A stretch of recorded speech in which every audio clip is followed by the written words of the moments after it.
A night to remember in Warwick. Hundreds of people gather for a night of dinner and dancing in memory of Gianna Sorella, the Tollgate High School junior who died last year after battling an illness.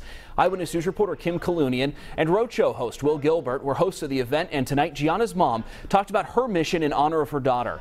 Eyewitness News reporter Caroline Goggin joins us live from the newsroom with details that are new tonight. Well, Steve, it was a beautiful night at the Crown Plaza in Warwick to remember Gianna. Her mom, Tara, telling us that she wants to raise a lot of money in the hopes that no other parent has to lose their child the way she lost her own.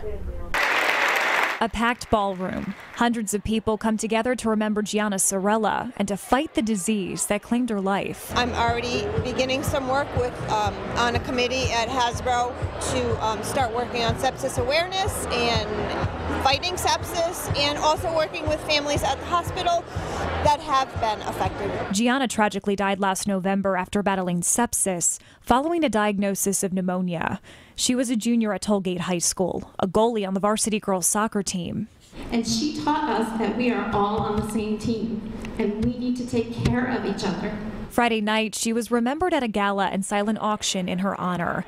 A fund has been established in her name to not only provide assistance for sepsis research, but also to help kids and their families who have been affected by the disease. The last time I stood in front of you was at her eulogy. And I admitted at that time that I was no expert on the subject of grief.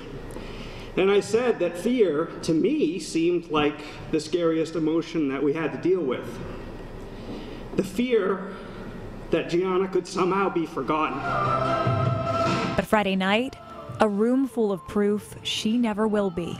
It means Gianna made a difference. I'm going to carry that on.